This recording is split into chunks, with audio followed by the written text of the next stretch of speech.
नमस्कार साथियों, good morning. स्वागत है आप सभी लोग को हमारे YouTube channel Shri Hans wine institute पर। आज का तारीख है 18 सितंबर 2023 और इस दिन के करंट अफेयर्स का सभी अति महत्वपूर्ण प्रश्न हम लोग इस वीडियो में डिस्कस करेंगे। तो चलिए वीडियो को शुरू करते हैं, लेकिन उससे पहले आज का मोटिवेशन देख लेते हैं। आज का मोटिवेशन है, मुश्किलों में भाग जाना आसान होता है, हर पहलू ज़िंदगी का इम्तहान होता है। डरने वाले को मिलता नहीं कुछ भी ज़िंदगी में, लड़ने वालों के कदमों में जहान होता है। बिल्कुल सही बात है। जो निरंतर अपने पथ पर चलते रहता है उसको एक दिन मंजिल ज़रूर मिलती है। ये आप इस मोटिवेशन से सीख सकते हैं। ठीक है, कॉन्टिन्यूअस आप अपने लक्ष्य के प्रति बने रहिए, आपको ज़रूर एक न एक दिन सफलता मिलेगी ही मिलेगी। ठीक है। और रही बात इस वीडियो में हम लोग कंटेंट की, तो कंटेंट बहुत ही अच्छा से डिज़ाइन किया गया है फ्रेंड्स। आप लोग देखिएगा, इस वीडियो को लाइक करिए, ज़्यादा से ज़्यादा शेयर कीजिए। बहुत ही इंफॉर्मेटिव वीडियो बनाया गया है। ठीक है, चलिए वीडियो को शुरू करते हैं। आज का पहला क्वेश्चन देख लेते हैं। आज का पहला क्वेश्चन है जो कि बहुत ही इंपॉर्टेंट है। पहला क्वेश्चन है, हाल ही में प्रधानमंत्री नरेंद्र मोदी ने 17 सितंबर 2023 को विश्वकर्मा जयंती के अवसर पर कौन सी योजना शुरू की है। तो आपको देखिए, आप लोग को मालूम होगा कि कल का दिन जो है ये विश्वकर्मा पूजा मनाया गया 17 सितंबर 2023 को, और इस दिन विश्वकर्मा जयंती भी बोला जाता है। इस दिन प्रधानमंत्री नरेंद्र मोदी के द्वारा कौन सा योजना शुरू की गई है। Option number A PM Vishwakarma Yojana, option number B PM Shri Yojana, option number C PM पोषण योजना, ऑप्शन नंबर डी पीएम मातृत्व वंदना योजना। तो देखिए, विश्वकर्मा जयंती के अवसर पर पीएम विश्वकर्मा योजना की शुरुआत की गई है प्रधानमंत्री नरेंद्र मोदी के द्वारा। ठीक है, इसे याद कर लीजिएगा। ऑप्शन नंबर ए इसका सही आंसर है। ठीक है, इस योजना के तहत क्या होगा अभी हम लोग इसमें डिस्कस करेंगे आगे में। तो देखिए, यहाँ पे इस योजना के तहत इसका उद्देश्य क्या है कि कारीगरों के लिए केंद्र की नई योजना पीएम विश्वकर्मा योजना है। ठीक है, इसे याद कर लीजिएगा। और ये औपचारिक रूप से विश्वकर्मा जयंती के अवसर पर लॉन्च किया गया है। इसे भी याद कर लीजिएगा, ऑफिशियली कल लॉन्च हो गया है। इस योजना का उल्लेख पीएम मोदी ने स्वतंत्रता दिवस पर किया था, इसे भी याद कर लीजिएगा। ठीक है, और इसमें 13,000 करोड़ रुपए केंद्र सरकार के द्वारा आवंटित किया गया है।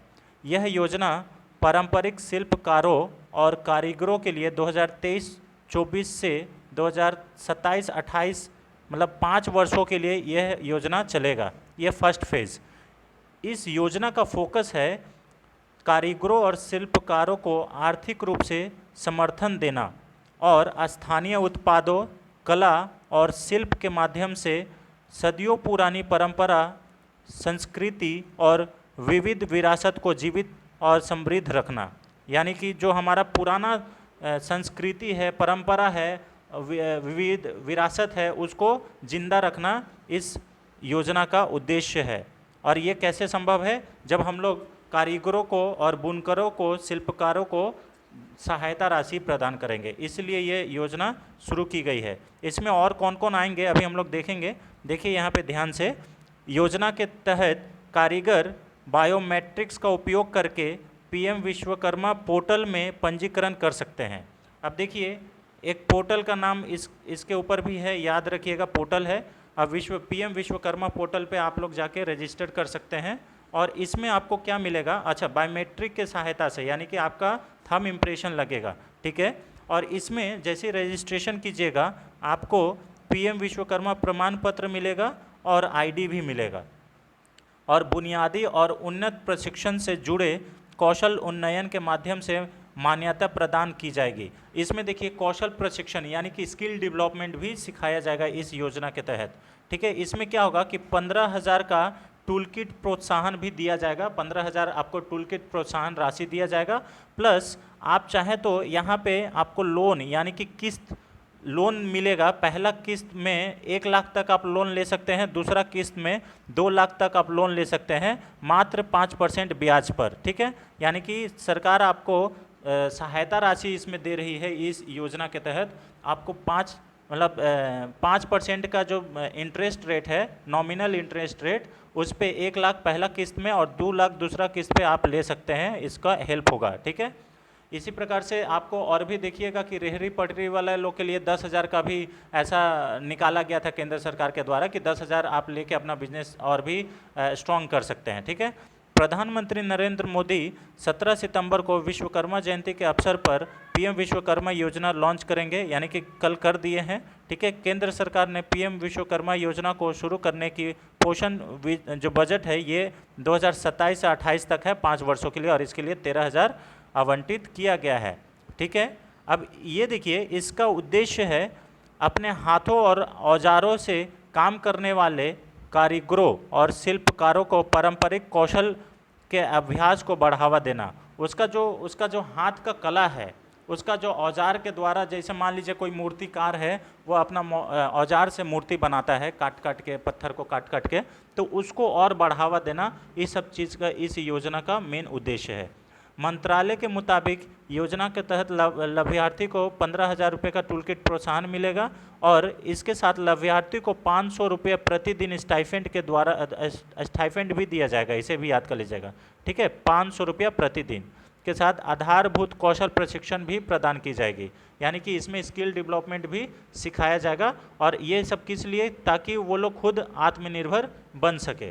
ठीक है। ये बुनकरों को और कारीगरों को आत्मनिर्भर बनाने के लिए यह एक प्रयास है। ठीक है।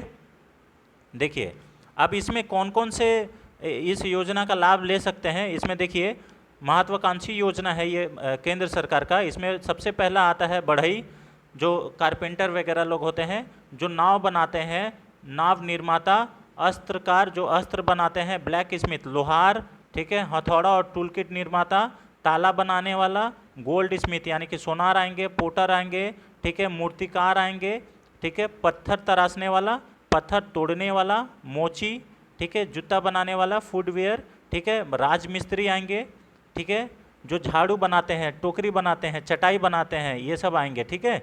ये सारे लोग इसका क्या बोलते हैं, इस योजना का लाभ उठा सकते हैं।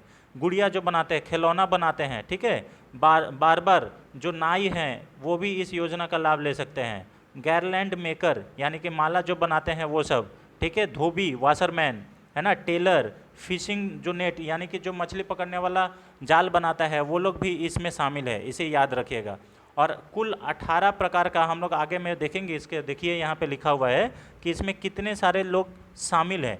तो देखिए, सशक्त बनेंगे कारीगर व शिल्पकार, ठीक है, पारंपरिक कारीगर व शिल्पकारों को अपने उत्पाद की गुणवत्ता और मार्केट तक पहुंच बढ़ाने के सक्षम बनाने हेतु पीएम विश्वकर्मा कौशल सम्मान योजना, इसे भी याद कर लीजिएगा, आप लोग कंफ्यूज मत होइएगा, दोनों एक ही है। पीएम विश्वकर्मा कौशल सम्मान योजना भी इसी का नाम है, इसे याद रखिएगा। ठीक है। यह योजना के तहत वित्तीय सहायता, उन्नयन, कौशल प्रशिक्षण और आधुनिक डिजिटल तकनीक तक पहुंच प्रदान की जाएगी, यानी कि डिजिटल तकनीक भी सिखाया जाएगा और स्किल डेवलपमेंट भी दिया जाएगा। इससे SC, ST, OBC और महिला और कमज़ोर वर्ग को लाभ होगा, इसे भी याद कर लीजिएगा। ठीक है। SC, ST, OBC और महिला और जितने भी कमज़ोर वर्ग के लोग हैं, इसको लाभ मिलेगा। ठीक है। On the occasion of Vishwakarma PM to launch Vishwakarma Yojana for the tradition artisan and craftsman on 17 सितंबर 2023। ठीक है। चलिए, अब यहाँ पे देखिए, ये कैबिनेट के द्वारा ट्वीट किया गया है, PIB का न्यूज़ है कि इसमें टोटल फाइनेंस कितना आवंटित किया गया है, 13,000 करोड़ रुपया। 18 ट्रेडिशनल ट्रेड्स होगा to be covered in the first instant. ये जो पहला फेज़ है इस योजना का, इसमें कितना ट्रेड कवर किया गया है, 18। ठीक है। Artisan and craftsman to be provided recognitions through PM Vishwakarma certificate and ID। इसमें पहचान कैसे दी जाएगी, इसका सर्टिफिकेशन और ID देके। ठीक है। क्रेडिट सपोर्ट ऑफ 1 लाख, ये सब हम सारा चीज़ आपको बता दिए कि क्रेडिट सपोर्ट आपको 1 लाख पहला किस्त और 2 लाख दूसरा किस्त, 5% कॉन्सेशनल रेट ऑफ इंटरेस्ट के ऊपर मिलेगा। ठीक है।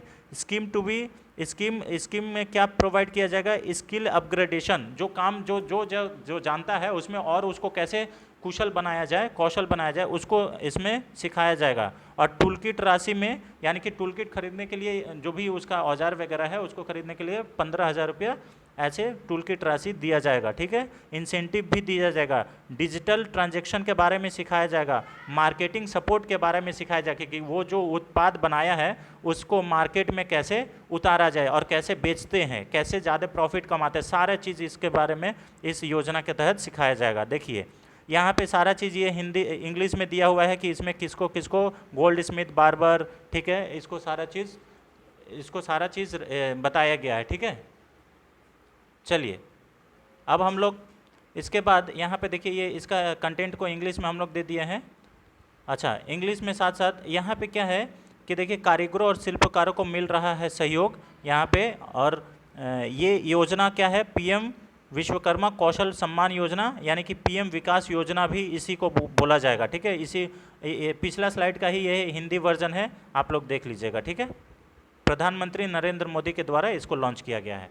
चलिए अब देखिए, जबकि ऑप्शन में और भी था ऑप्शन जैसे पीएम श्री योजना, तो पीएम श्री योजना है क्या, तो इस योजना के तहत देखिए प्रधानमंत्री स्कूल फॉर राइजिंग इंडिया, ये फुल फॉर्म है पीएम श्री का, और इसमें बोला गया था कि development and upgradation of 14,500 schools across country. पूरे भारत में पीएम श्री योजना के तहत 14,500 स्कूल्स का डेवलपमेंट होगा और अपग्रेडेशन होगा इस योजना के तहत, ठीक है। Development of model school इनकैप्सुलेटिंग the full spirit of NEP, मतलब नए मॉडल स्कूल्स का डेवलपमेंट होगा और उसमें न्यू एजुकेशन पॉलिसी को लॉन्च किया जाएगा, ठीक है, लागू किया जाएगा। Implementing the version of new education policy 2020, कब आया था न्यू एजुकेशन पॉलिसी 2020 में, ठीक है, इसे याद कर लीजिएगा। और पीएम श्री योजना के तहत 14,500 स्कूल्स का अपग्रेडेशन होगा, जिसमें से लाखों विद्यार्थी को इसका लाभ उठ पाएगा, ठीक है। ये रहा पीएम श्री योजना।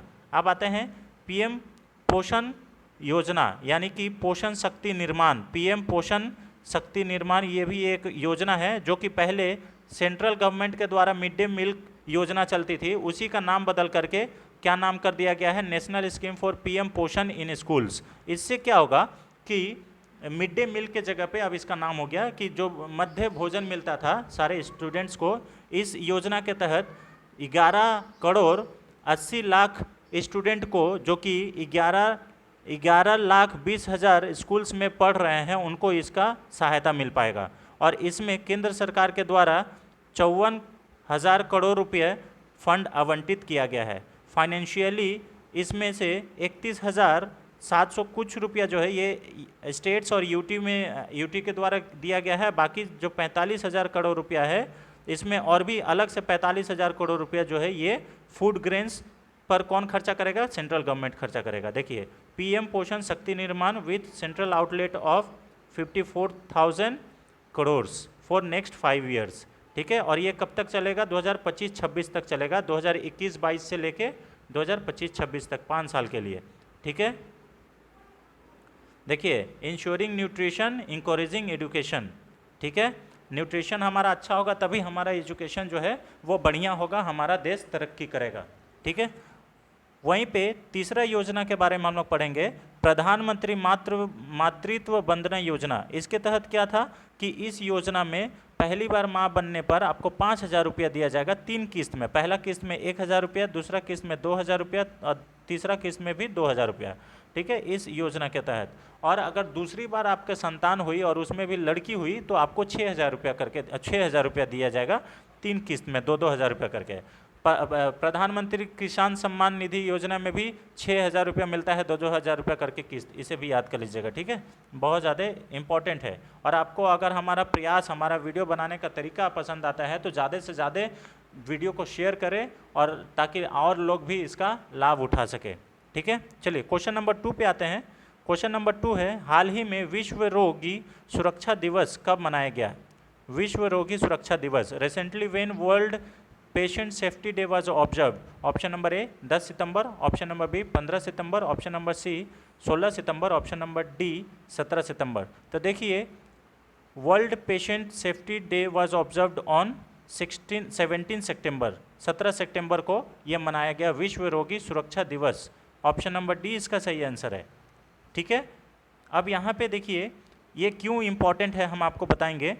हर साल 17 सितंबर को विश्व रोगी सुरक्षा दिवस मनाया जाएगा, ठीक है। इसका उद्देश्य है सार्वजनिक जागरूकता और जुड़ाव बढ़ाना, वैश्विक समझ बढ़ाना और रोगी सुरक्षा बढ़ाने और रोगी क्षति को कम करने के लिए सदस्य राज्यों द्वारा वैश्विक एकजुटता और कार्यवाही की दिशा में काम करना। ठीक है, रोगी सुरक्षा दिवस का जो 2023 का जो थीम है वो है रोगी सुरक्षा के लिए रोगियों को शामिल करना। ठीक है, ये इम्पोर्टेंट है, ये पूछ सकता है ना। 29 मई 2019 को 72वीं विश्व स्वास्थ्य सभा ने हर साल 17 सितंबर को विश्व रोगी सुरक्षा दिवस मनाने के लिए प्रस्ताव अपनाया था। ठीक है, और ये देखिए पहली बार विश्व रोगी सुरक्षा दिवस 17 सितंबर 2020 को मनाया गया था, इसलिए ये वाला दिवस इम्पोर्टेंट है, इसे याद कर लीजिएगा। ठीक है, चलिए ये इसी का इंग्लिश एक्सप्लेनेशन है, आप लोग देख लीजिएगा। थीम क्या है, engaging patients for the patient safety, इसे भी याद कर लीजिएगा। ठीक है, इंग्लिश में वर्ल्ड पेशेंट सेफ्टी डे 17 सितंबर इसका इम्पॉर्टेंट है। अब देखिए अब सितंबर का कुछ इम्पॉर्टेंट डेज हम लोग देख लेते हैं। जैसे 1 सितंबर को नेशनल न्यूट्रिशन वीक मनाते हैं। 2 सितंबर को वर्ल्ड कोकोनट डे मनाएं। ठीक है, 3 सितंबर को स्काई क्रैपर डे मनाते हैं। 5 सितंबर को इंटरनेशनल डे ऑफ चैरिटी मनाते हैं और इंडिया में 5 सितंबर को शिक्षक दिवस मनाते हैं। 7 सितंबर को ब्राज़ीलियन इंडिपेंडेंस डे मनाते हैं। मान लीजिए ये क्वेश्चन ऐसा पूछ दिया कि ब्राज़ील अपना इंडिपेंडेंस डे कब मनाता है, तो उसमें ऑप्शन 7 सितंबर रहेगा, तो 7 सितंबर आंसर देना है। ठीक है, 8 सितंबर को इंटरनेशनल लिटरेसी डे मनाते हैं। ठीक है, और उसके बाद 8 सितंबर को ही वर्ल्ड फिजिकल थेरेपी डे भी मनाते हैं। ठीक है, 10 सितंबर को वर्ल्ड सुसाइड प्रिवेंशन डे मनाते हैं। 11 सितंबर को नेशनल फॉरेस्ट मार्टायर्स डे मनाते हैं। 14 सितंबर को वर्ल्ड फर्स्ट एड डे मनाते हैं। 14 सितंबर को ही भारत में हिंदी दिवस मनाया जाता है और 15 सितंबर को भारत में इंजीनियर्स डे मनाया जाता है। 15 सितंबर को ही इंटरनेशनल डे ऑफ डेमोक्रेसी भी मनाया जाता है, इसे याद कर लीजिएगा, लोकतंत्र दिवस।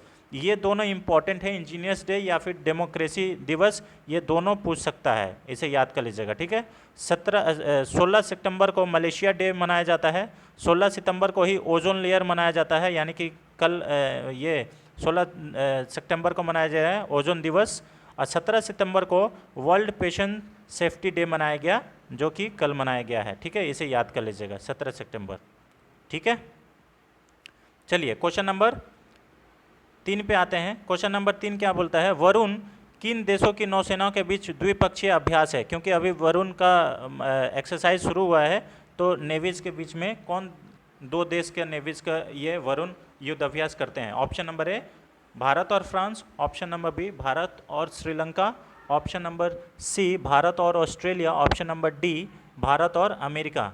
तो देखिए बायलैटरल एक्सरसाइज बोल रहा है वरुण, ये वरुण जो है भारत और फ्रांस के बीच में होता है। ऑप्शन नंबर ए भारत और फ्रांस का नेवी दोनों आपस में मिलकर ये युद्ध अभ्यास करते हैं, इसे भी याद कर लीजिएगा। ठीक है, और इसमें देखिए ये 21वां संस्करण था इस बार, इसे भी याद कर लीजिएगा, अरब सागर में आयोजित किया गया था, इसे याद कर लीजिएगा। ठीक है, इस अभ्यास में दोनों पक्षों के निर्देशित मिसाइल, फ्रिगेट, टैंकर, समुद्री गश्ती विमान और अभिन्न हेलीकॉप्टरों की भागीदारी देखी गई है। ठीक है, वरुण 2023 का पहला संस्करण जो था वो पहला चरण भारत के पश्चिमी समुद्री तट पर आयोजित किया गया था। यानी कि वरुण जो 2023 इस एक्सरसाइज हुआ, इसका पहला चरण भारत में पश्चिमी तट पर इसका आयोजन हुआ था, इसे याद कर लीजिएगा। और कौन सा संस्करण है, 21वां संस्करण है। ठीक है, इसे याद कर लीजिएगा। ठीक है, भारत और फ्रांस के नेवल एक्सरसाइज वरुण का आयोजन। अच्छा, यहीं पे देखिए भारत और श्रीलंका के बीच में कौन सा एक्सरसाइज होता है, श्रीनेक्स होता है, स्लीनेक्स। ठीक है, इसे याद कर लीजिएगा, ये भी हुआ है। और ये कब हुआ है, तो अप्रैल में हुआ, 10th एडिशन, ये 10वां संस्करण था। अब देखिए कुछ इंपॉर्टेंट एक्सरसाइज है जो कि हम लोग इस वीडियो में आपको बहुत कुछ बोल रहे हैं देने का, तो सच में दिए हैं।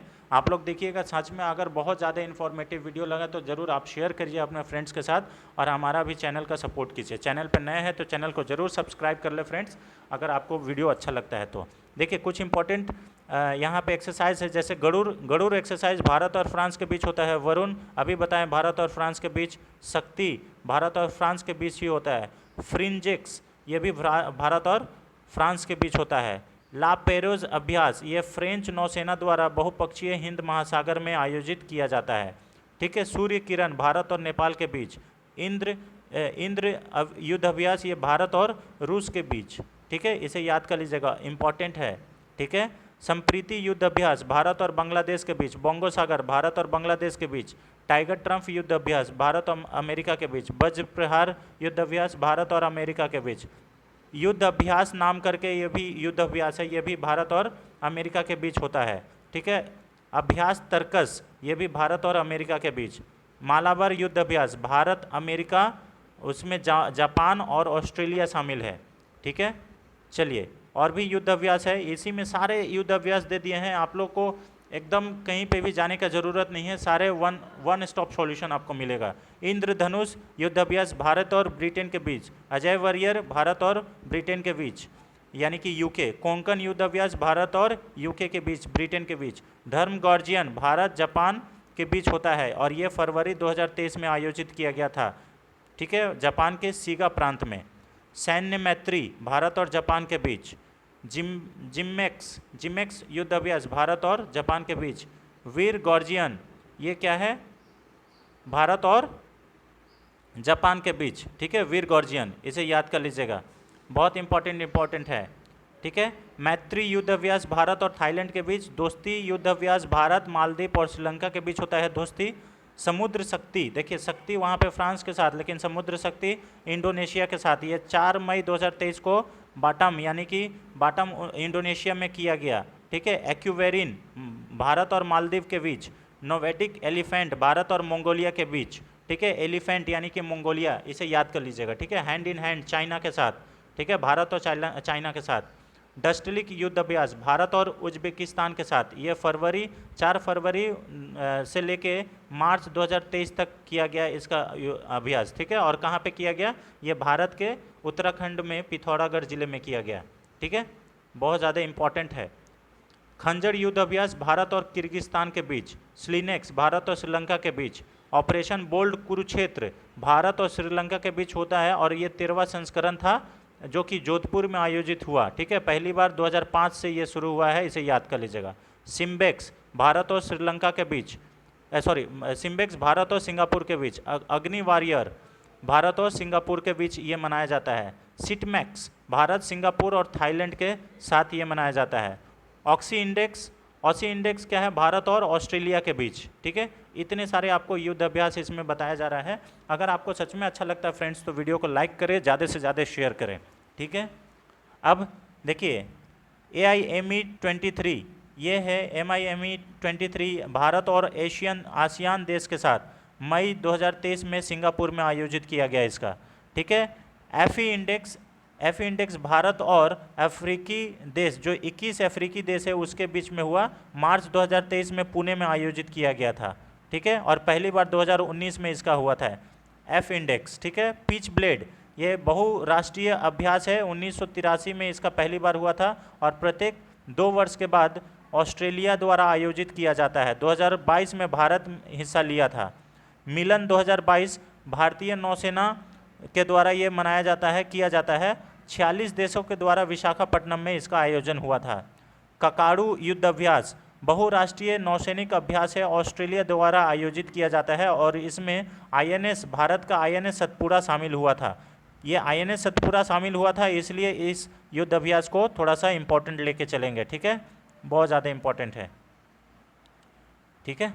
अब देखिए यहाँ पे क्या है, काजिंद युद्ध अभ्यास भारत और कजाकिस्तान के साथ। इम्बेक्स युद्ध अभ्यास भारत और म्यांमार के साथ।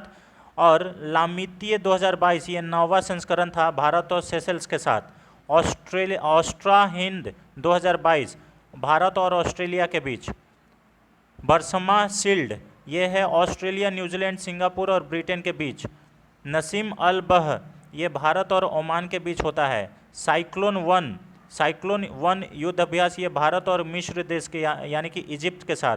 अल मोहम्मद अल हिंदी ये भारत और सऊदी अरब के साथ होता है, जिसका दूसरा संस्करण था मई 2023 में पोर्ट अल जुबैल सऊदी अरब में इसका आयोजन किया गया, ठीक है। तो इतने सारे युद्ध अभ्यास आपको एक ही वीडियो में आपको प्राप्त हुआ है, आप लोग इसे देख लीजिएगा, आप लोग इसको नोट डाउन कर लीजिएगा और ज़्यादा से ज़्यादा आप इसको याद करने का कोशिश करें, किसी न किसी एग्जाम में तो ज़रूर ये फंसेंगे, ठीक है। चलिए क्वेश्चन नंबर 4 पे आते हैं। क्वेश्चन नंबर 4 है, किस भारतीय टेनिस खिलाड़ी ने यूएस ओपन युगल फाइनल में उप विजेता ट्रॉफी जीती है? अब देखिए उप विजेता यानी कि ये रनर अप हुए हैं। Which Indian tennis player won the runner up trophy in US Open doubles final? Option number A Rohan Bopanna, option number B Somdev Devvarman, option number C Chirag Shetty, option number D K Srikanth. तो देखिए रोहन बोपन्ना जो है इसका सही आंसर है। ये जो है यूएस ओपन के डबल्स में यूएस ओपन फाइनल के डबल्स में रनर अप हुए हैं। ये भारत से संबंधित हैं रोहन बोपन्ना, इसे याद कर लीजिएगा। ऑप्शन नंबर ए इसका सही आंसर है। ठीक है, अब इससे रिलेटेड कुछ फैक्ट देख लेते हैं। जैसे इंडो ऑस्ट्रेलियन टेनिस जोड़ी, इंडो ऑस्ट्रेलियन यानी कि रोहन बोपन्ना इंडियन है और इनका जो जोड़ी था जिनके साथ ये खेल रहे थे मैथ्यू एवडेन, ये यूएस ओपन के फाइनल में मौजूदा यूएस पुरुष एकल चैंपियन राजीव राम और जॉर्ज सैलिसबरी से हार गए। ठीक है, तो जीता कौन? राजीव राम और जॉर्ज सैलिसबरी, ये दोनों यूएस ओपन डबल्स का खिताब जीते हैं 2023 का। राजीव राम और जॉर्ज सैलिसबरी यूएस ओपन में 90 से अधिक वर्ष में 3 पीठ हासिल करने वाले पहले पुरुष युगल टीम बन गए हैं, इसे याद कर लीजिएगा। ठीक है, राजीव राम ये भी इंडियन है। ठीक है, तो वो देख लीजिए, यही है अभी जीतने वाले यूएस ओपन का खिताब। ठीक है, क्वेश्चन नंबर 5 पे आते हैं। क्वेश्चन नंबर 5, हाल ही में किस राज्य सरकार ने मुख्यमंत्री संपूर्ण पुष्टि योजना शुरू की है? Option number A Bihar, option number B Assam, option number C Orissa, option number D Uttar Pradesh. तो देखिए मुख्यमंत्री संपूर्ण पुष्टि योजना ये उड़ीसा के द्वारा लॉन्च किया गया है। ऑप्शन नंबर सी इसका सही आंसर है। उड़ीसा के मुख्यमंत्री नवीन पटनायक जी के द्वारा ये योजना का शुरुआत किया गया है। ठीक है, माताओं और किशोरियों और बच्चों के पोषण संबंधी जागरूकता को पूरा करने के लिए, ज़रूरतों को पूरा करने के लिए संपूर्ण पुष्टि योजना, मुख्यमंत्री संपूर्ण पुष्टि योजना की शुरुआत की गई है। ठीक है, योजना के तहत 15 से 19 वर्ष की आयु की सभी किशोरियों को पूरक पोषाहार और गर्भवती महिलाओं एवं गर्भवती माताओं को अतिरिक्त सूखा भोजन उपलब्ध कराया जाएगा। ठीक है, इस योजना की मदद से राज्य की हर महिला और बच्चा स्वस्थ होंगे। ठीक है, उड़ीसा के मुख्यमंत्री नवीन पटनायक ने पद पुष्टि योजना भी लॉन्च किया है, इसे याद कर लीजिएगा। ठीक है, तो 2 योजना अभी हो गया, एक तो हो गया मुख्यमंत्री संपूर्ण पुष्टि योजना और पद पुष्टि योजना भी लॉन्च किया गया है मुख्यमंत्री नवीन पटनायक जी के द्वारा। ठीक है, पद पुष्टि योजना के तहत दूर दराज यानी कि जो दूर दराज है, दूर है, शहर से दूर है, आदिवासी क्षेत्र में बच्चे जो है उनका भी गांव में उच्च गुणवत्ता वाला भोजन उपलब्ध कराना ये पद पुष्टि योजना का उद्देश्य है। उड़ीसा 2020-21 के लिए पोषण बजट डिज़ाइन करने वाला भारत का पहला राज्य बना, इसे भी याद कर लीजिएगा। ठीक है, भारत का पहला राज्य उड़ीसा बना जो कि भोजन पुष्टि के लिए भोजन बजट बनाने वाला, ठीक है, 2021 के लिए पहला राज्य बना। उड़ीसा का राजधानी क्या है? भुवनेश्वर है, आप लोग सभी लोग जानते हैं। ठीक है, चलिए, और इसके साथ ही देखिए यहाँ पे ये भी एक योजना है। उड़ीसा सरकार ने इससे पहले गर्भवती महिलाओं और नवजात शिशुओं के उचित स्वास्थ्य के देखभाल के लिए ममता योजना की भी शुरुआत किया था, इसे याद कर लीजिएगा। ममता योजना भी किससे संबंधित है? तो उड़ीसा राज्य से संबंधित है, इसे याद कर लीजिएगा। ठीक है, कोणार्क सूर्य मंदिर भी कहाँ पे स्थित है? उड़ीसा में है। ठीक है, चलिए, बहुत ज़्यादा इंपॉर्टेंट है ये। देखिए मुख्यमंत्री संपूर्ण पुष्टि योजना बहुत इंपॉर्टेंट है। क्वेश्चन नंबर 6 पे आते हैं।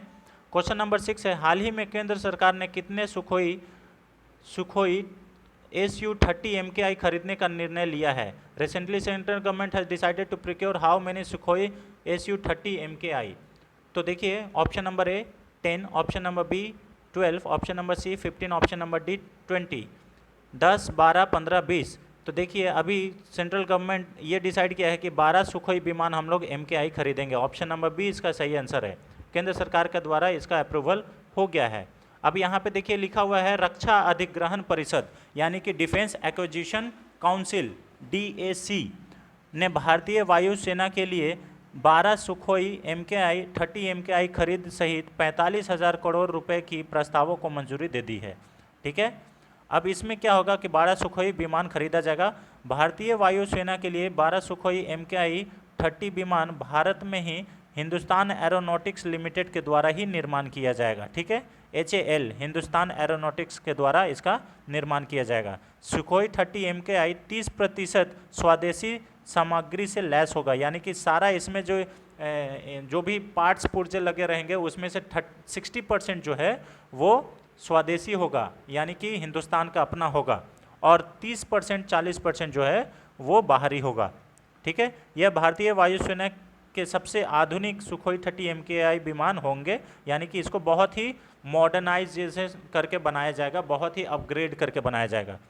ठीक है, संचालन की सटीकता और विश्वसनीयता में सुधार के लिए भारतीय वायुसेना को डॉनियर विमान का उन्नत संस्करण भी मिलेगा। तो डॉनियर विमान भी मिलने वाला है भारतीय वायुसेना को। ध्रुवास्त्र जो है ये कम दूरी की हवा से सतह पर मार करने वाला मिसाइल है। ये क्या है? हवा से सतह पर मार करने वाला क्या है? ध्रुवास्त्र मिसाइल है, इसे याद कर लीजिएगा। ठीक है, इसका इस्तेमाल स्वदेशी निर्मित ALH MK4 हेलीकॉप्टर से भी किया जाएगा, इसे याद कर लीजिएगा। ठीक है, ध्रुवास्त्र क्या है? तो एक हवा से सतह पर मार करने वाली मिसाइल है जिसका इस्तेमाल हेलीकॉप्टर ALH MK4 हेलीकॉप्टर से किया जाएगा, इसे याद कर लीजिएगा। ठीक है, अब देखिए DAC यानी कि डैक में हल्के बख्तरबंद बहुउद्देशीय वाहन, ठीक है, LAMV, ठीक है, और एकीकृत निगरानी और लक्ष्यीकरण प्रणाली ISSTS की खरीद के प्रस्तावों को भी मंजूरी दे दी गई है। ठीक है, DAC ने भारतीय नौसेना के लिए अगली पीढ़ी के सर्वेक्षण जहाज़ों की खरीद को भी मंजूरी दे दी है। ठीक है, बहुत सारा जहाज़ भी अगली पीढ़ी का, मतलब नेक्स्ट जनरेशन का जहाज़ भी खरीदा जाएगा। सशस्त्र बलों की स्वीकृति आवश्यकताओं को शीघ्र खरीद सुनिश्चित कराने के उद्देश्य से वर्ष 2019 में DAC यानी कि डिफेंस रक्षा अधिग्रहण परिषद की स्थापना की गई थी। रक्षा अधिग्रहण परिषद की जो अध्यक्ष होते हैं वो हमेशा रक्षा मंत्री होते हैं, और अभी कौन है रक्षा मंत्री? राजनाथ सिंह। ठीक है, उल्लेखनीय है कि डैक का अधिग्रहण सामग्री मामलों पर निर्णय लेने वाली रक्षा मंत्रालय की सर्वोच्च संस्था है, और इसमें जितने भी निर्णय होगा, डिसीजन होगा, वो कौन सा लेगा? रक्षा मंत्रालय के द्वारा लिया जाएगा डिसीजन। ठीक है, चलिए इसका इंग्लिश वर्जन यहाँ पे दे दिए हैं आपको, इसीलिए हम लोग हेडिंग में भी आपको बताएं कि जो कंटेंट है वो बाइलिंगुअल है और स्टैटिक जी के भरमार आपको मिलेगा। धीरे धीरे और भी हम लोग कंटेंट इंप्रूव करते रहेंगे, जो कि एक ही जगह पे आपको सारा चीज़ मिल जाए। ठीक है, कहीं पे भी और जाने की ज़रूरत नहीं है। एक बार आप वीडियो कंप्लीट देख लिए तो उस दिन का आपका पूरा पावर पैक नॉलेज हो जाएगा। ठीक है, क्वेश्चंस तैयार हो जाएगा। अब देखिए रक्षा यानी कि डिफेंस एक्विजिशन काउंसिल में कौन कौन सदस्य होते हैं, ये भी इंपॉर्टेंट क्वेश्चन है। आपको चार ऑप्शन दे दिया और इसमें से बोला कि इनमें से कौन सा नहीं होते हैं, तो आपको जानना होगा कि कौन से होते हैं। ठीक है, तो पहले रक्षा मंत्री होते हैं, रक्षा उप मंत्री होते हैं जो कि minister of state for defence होंगे। ठीक है, सेना के प्रमुख होंगे, आर्मी के, नेवल के, एयर के, और इसमें CDS भी शामिल होंगे। ठीक है, रक्षा सचिव होंगे, रक्षा अनुसंधान और विकास सचिव होंगे यानी कि secretary of defence research and development, रक्षा उत्पाद सचिव होंगे।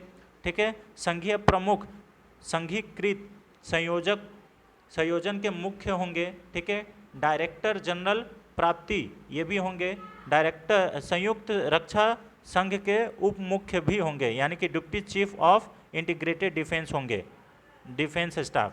इतने सारे लोग इसमें शामिल हैं डिफेंस एक्विजिशन काउंसिल में। ठीक है, बहुत ज़्यादा इंपॉर्टेंट है।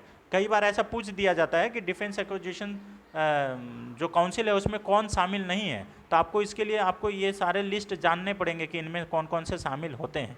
ठीक है, चलिए प्रधानमंत्री शामिल नहीं है इसमें, या फिर प्रेसिडेंट शामिल नहीं है, जो कि तीनों सेना के प्रमुख कमांडर इन चीफ किसको बोला जाता है? प्रेसिडेंट ऑफ इंडिया को। ठीक है, commander in chief.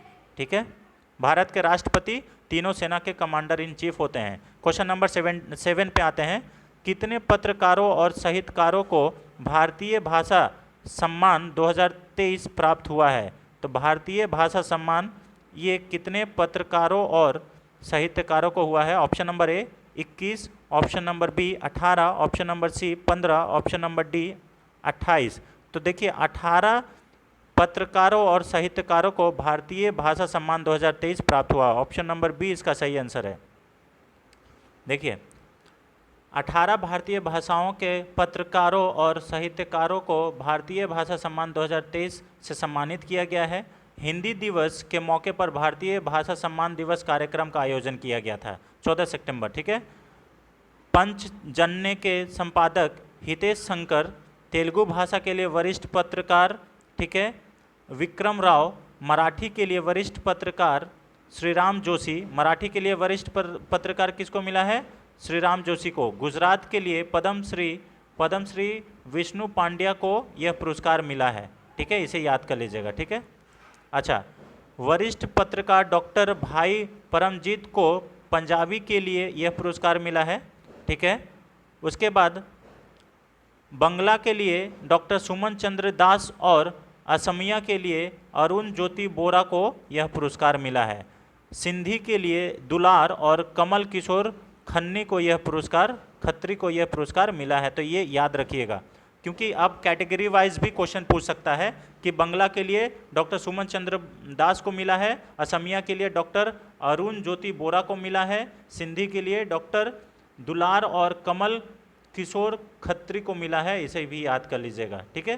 Category wise पूछता है अब, ठीक है। चलिए ये इंग्लिश वर्जन हो गया। यहाँ पे देखिए भारतीय भाषा सम्मान दिवस 2023 मनाया गया, ठीक है। अब देखिए कुछ और अदर अवार्ड्स का बात कर ले तो L&T फाइनेंस को भारत के प्रतिष्ठित ब्रांड के रूप में मान्यता मिली है, यानी कि सबसे वैल्यूएबल ब्रांड कौन है? तो L&T है। आंध्र प्रदेश सरकार के राज्यपाल ने मंडली बुद्ध प्रसाद को गोडी चेरला पुरस्कार प्रदान किया है। अभी हाल ही में कंट्रोलर एंड ऑडिटर जनरल को राजभाषा कीर्ति पुरस्कार मिला है। ये अभी हम लोग को क्वेश्चन में भी है, इसको भी डिस्कस करेंगे। पत्रकारों एवं साहित्यकारों को भारतीय भाषा सम्मान से नवाजा गया, अभी हम लोग इसका ही डिस्कशन किए हैं। भारतीय मूल के 2 लेखकों को ब्रिटिश एकेडमी पुरस्कार से शॉर्टलिस्ट किया गया है, अभी मिला नहीं है, शॉर्टलिस्ट किया गया ब्रिटिश एकेडमी पुरस्कार, ये बहुत ही प्रतिष्ठित पुरस्कार है, ठीक है। उसके बाद सेना के डॉक्टर को पुणे में नेत्र विज्ञान के लिए AM गोखले पुरस्कार से सम्मानित किया गया है। हम लोग इससे पहले वीडियो करंट अफेयर्स में डिस्कस कर चुके हैं, ठीक है। AM गोखले पुरस्कार से सेना के डॉक्टर को सम्मानित किया गया है और वो नेत्र स्पेशलिस्ट थे, उन्होंने लगभग 10,000 से ज़्यादा सर्जरी किया है, ठीक है, और उनको पद्मश्री अवार्ड भी मिला हुआ है। रवि कन्नन ने रमन मैग्सेसे पुरस्कार 2023 जीता है। तो रमन मैग्सेसे पुरस्कार ये किसको मिला है? रवि कन्नन को, इसे याद कर लीजिएगा, ठीक है। अब यहाँ पे क्या है, मनोज बुबना, जो मनोज बुबना है, इनको एंटरप्रेन्योर ऑफ द ईयर 2023 से सम्मानित किया गया है, इसे याद कर लीजिएगा, यानी कि एंटरप्रेन्योर ऑफ द ईयर भी पूछा जाता है, ठीक है। सी is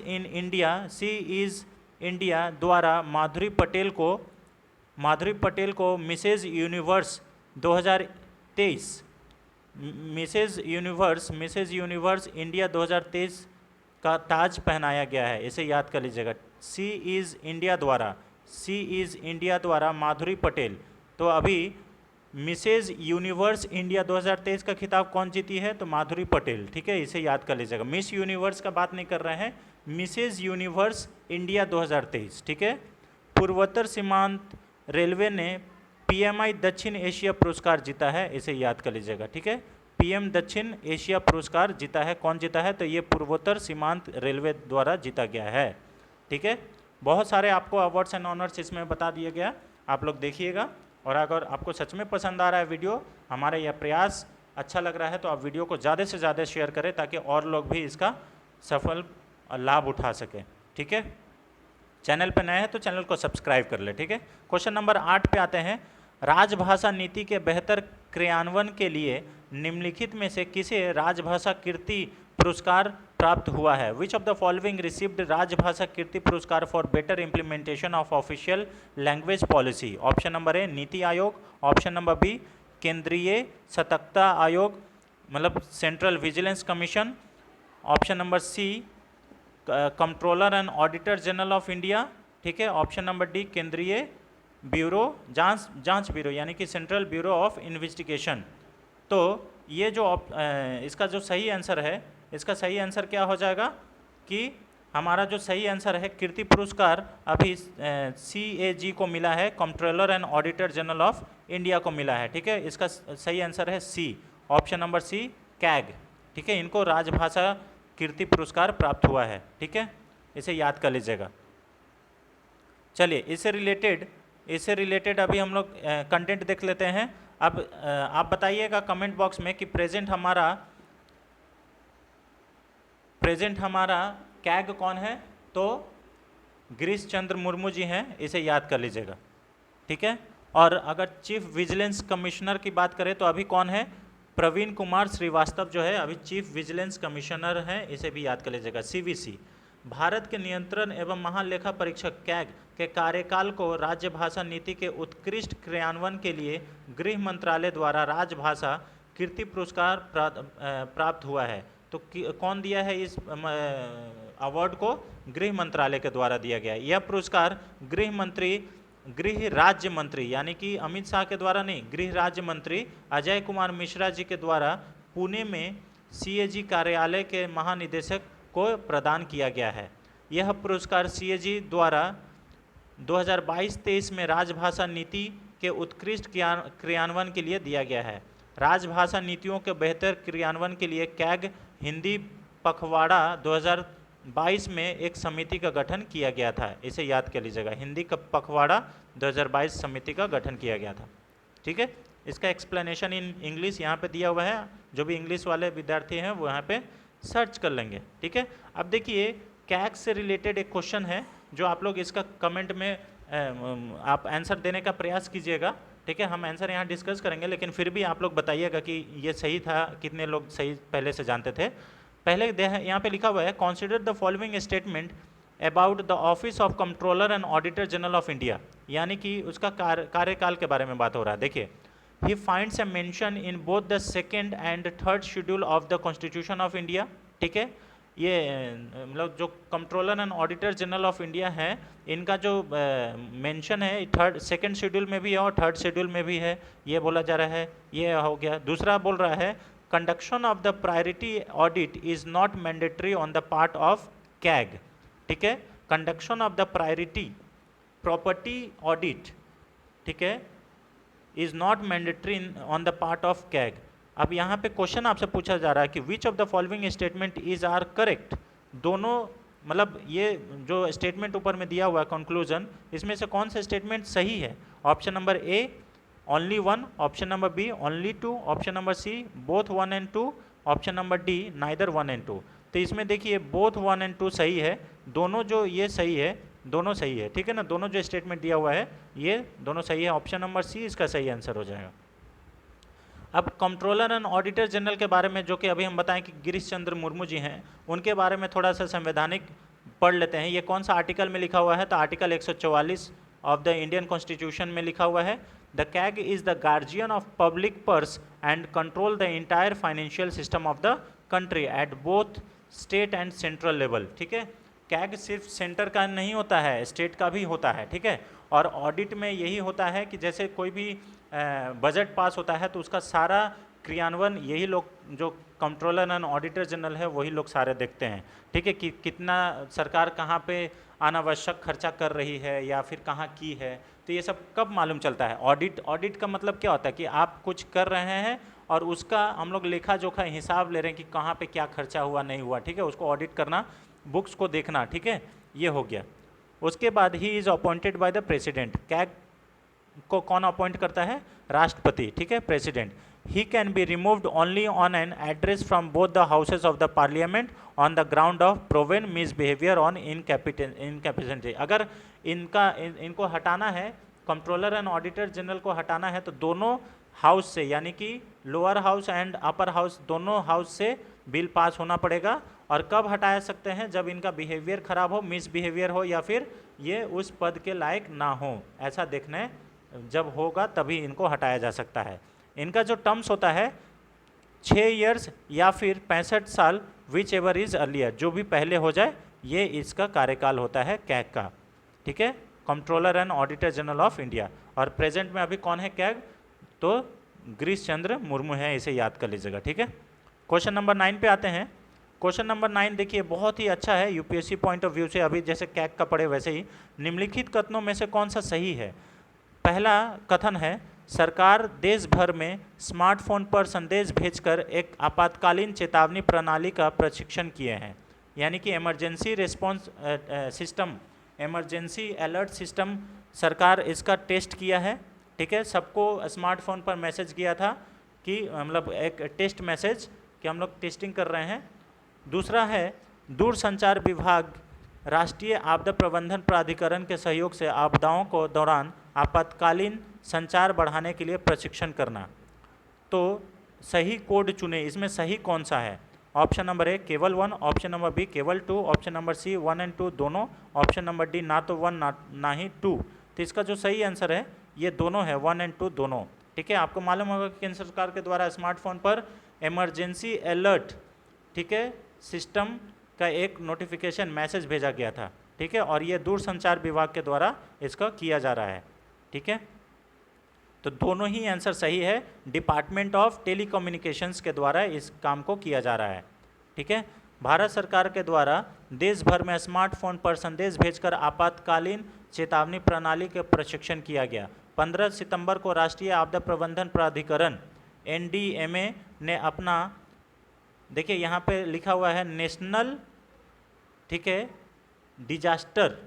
national disaster management authority NDMA, इसे याद कर लीजिएगा, ने आपदा प्रबंधन के लिए एक अखिल भारतीय आपातकालीन चेतावनी प्रणाली का प्रशिक्षण किया है। अखिल भारतीय मतलब पूरे भारतवर्ष में।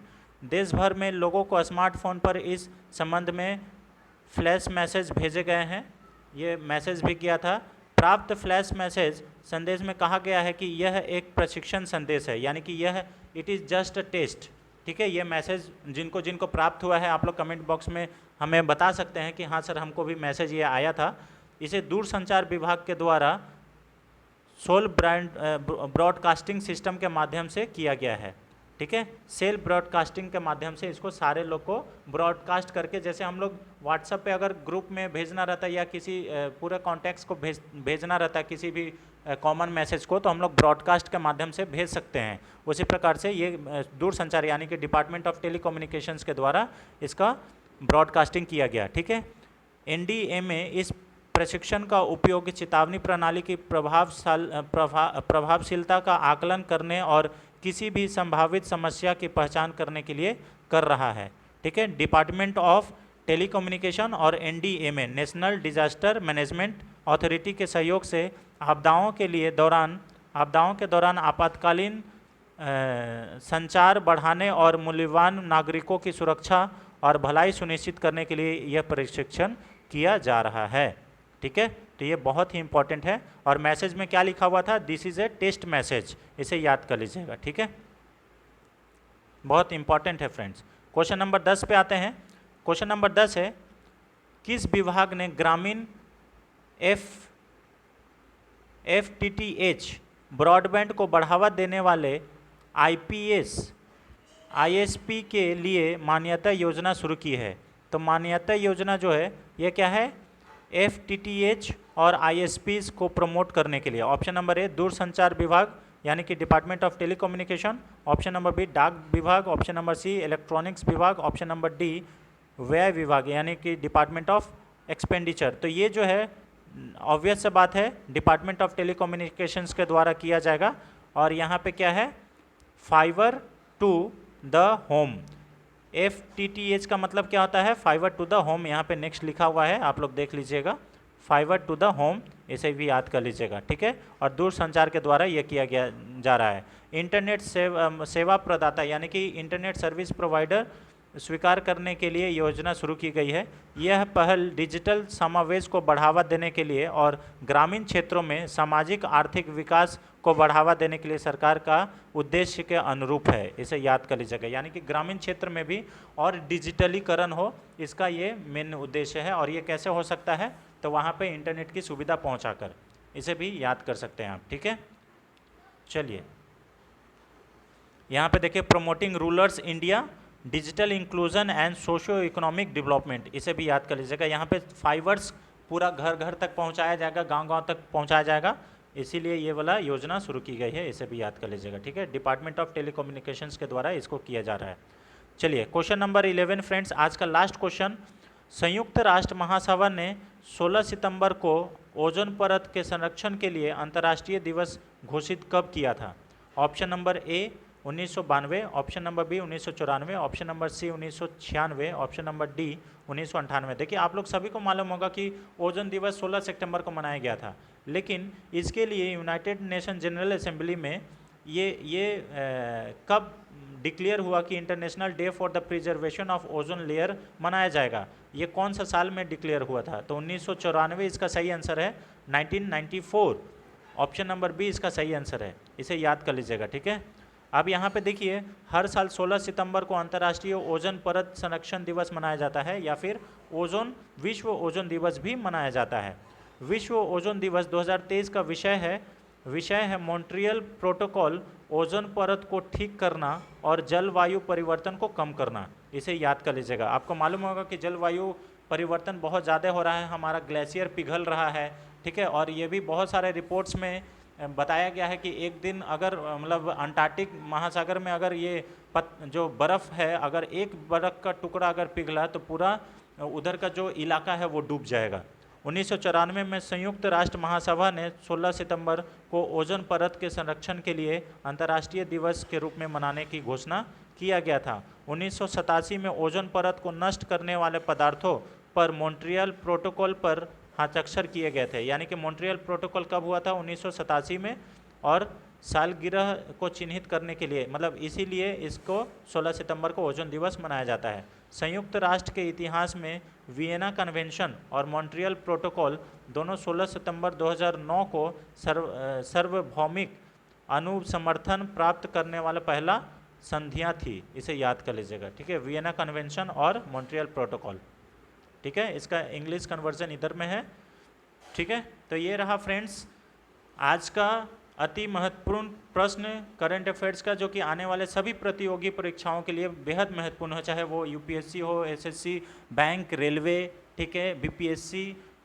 सारे एग्ज़ाम्स के लिए, Bihar police, UP police, UP triple SC, सारे एग्ज़ाम्स के लिए बेहद महत्वपूर्ण है, ठीक है। जहाँ पे भी करंट अफेयर्स पूछा जाता है सबके लिए ये बेहद महत्वपूर्ण है। आप लोग से यही एक ही निवेदन है कि अगर वीडियो पसंद आता है, हमारा कंटेंट बनाने का स्टाइल पसंद आता है, इन्फॉर्मेटिव लगता है, तो इस वीडियो को ज़्यादा से ज़्यादा शेयर करें और हमारा समर्थन करें, सपोर्ट करें, ठीक है। थैंक्स फॉर वॉचिंग फ्रेंड्स, मिलते हैं नेक्स्ट वीडियो में, तब तक के लिए जय हिंद, जय Bharat, thank you so much.